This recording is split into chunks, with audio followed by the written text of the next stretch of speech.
സവിശേഷ സംസ്കാരം പിന്തുടരുന്ന ഗോത്രവർഗക്കാരായ സെന്റിനലീസ് വംശജരായ മനുഷ്യരാണ് ഇവിടെയുള്ളത്. അത്രയേറെ അപകടകാരികളായ ഈ ദ്വീപുവാസികളെ ലോകസഞ്ചാരികളായ മാർക്കോപോളോ വിശേഷിപ്പിച്ചത് ക്രൂരരും ദയാരഹിതരുമായവരെന്നാണ്. പുറം നാട്ടുകാർക്ക് പ്രവേശനം വിലക്കപ്പെട്ട ദ്വീപ് കൂടിയാണിത്. സന്ദർശിച്ചാൽ മരണമുറപ്പ്. വെള്ള നിറത്തിലുള്ള മണലാൽ ചുറ്റപ്പെട്ട ഈ കടൽ തീരത്തിൽ സ്വാഭാവികമായ തുറമുഖങ്ങൾ ഒന്നും തന്നെയില്ല. ചുറ്റും പവിഴപ്പുറ്റുള്ളതിനാൽ ബോട്ടുകൾക്കോ കപ്പലുകൾക്കോ ഈ ദ്വീപിലേക്ക് അടുക്കാൻ പോലും പ്രയാസമാണ്. ചതുരശ്രാകൃതിയിലുള്ള ദ്വീപ് ഏറെ നിഗൂഢതകൾ നിറഞ്ഞതാണ്. ദ്വീപിൽ പുറം ലോകവുമായി ബന്ധമില്ലാതെ കഴിയുന്ന 40 ഗോത്രവംശജരുണ്ടെന്നാണ് 2011 സെൻസസ് വ്യക്തമാക്കുന്നത്. എന്നാൽ ഇപ്പോൾ ദ്വീപിൽ എത്ര പേർ താമസിക്കുന്നുണ്ടെന്ന് അജ്ഞാതമാണ്. 50നും 100നും ഇടയിലാണെന്നും പറയപ്പെടുന്നു. നരവംശ ശാസ്ത്രജ്ഞരുടെ അഭിപ്രായത്തിൽ 60,000 വർഷത്തിലേറെയായി അവർ ദ്വീപിൽ ഏകാന്തവാസത്തിലാണ്.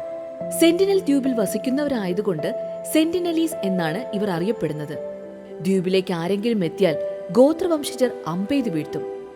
കടലിൽ തകർന്ന് കരക്കടിയുന്ന കപ്പലുകളിലെ അവശിഷ്ടങ്ങളിലെ ഇരുമ്പ് കൊണ്ടുണ്ടാക്കുന്ന അമ്പുകളാണ് ഇപ്പോഴും അവരുടെ പ്രധാന ആയുധം. ആരതിക്രമിച്ചു കയറാൻ ശ്രമിച്ചാലും തദ്ദേശീയരായ ഗോത്രവിഭാഗം അവരെ ആക്രമിക്കും. താഴ്ന്നു പറക്കുന്ന വിമാനങ്ങളോ ദ്വീപിന് മുകളിലൂടെ വട്ടമിട്ട് പറക്കുന്ന ഹെലികോപ്റ്ററുകളോ കണ്ടാൽ ഇവിടുത്തുകാർ അമ്പയുകയും കല്ലെറിയുകയും ചെയ്യുന്നത് പതിവാണ്. ശിലായുഗ മനുഷ്യരായാണ് ഇവർ അറിയപ്പെടുന്നത്. തീയുടെ ഉപയോഗം ഇവർക്കിന്നും അന്യമാണ്. വേട്ടയാടലും മീൻപിടുത്തവുമാണ് പ്രധാന ജോലി. ഇവരുടെ ഭാഷ, ജീവിതരീതി തുടങ്ങിയവ ഇപ്പോഴും ഏറെക്കുറെ അജ്ഞാതമായി തന്നെ തുടരുന്നു. പുറം കടലിൽ നിന്നും, കപ്പലുകളിൽ നിന്നും, ബോട്ടുകളിൽ നിന്നും, പിന്നെ ഹെലികോപ്റ്ററിൽ നിന്നും മാത്രമേ ഇവരുടെ ചിത്രങ്ങൾ പകർത്താൻ കഴിഞ്ഞിട്ടുള്ളൂ. ദ്വീപിലെത്തുന്നവരെ അമ്പെയ്തു കൊല്ലുന്ന അക്രമകാരികളായിട്ടാണ് സെന്റിനലുകളെ പൊതുവെ കണക്കാക്കുന്നത്. എന്നാൽ ഇവരാക്രമിക്കുന്നത് സ്വയരക്ഷയ്ക്ക് വേണ്ടിയും പേടികൊണ്ടുമാണ്.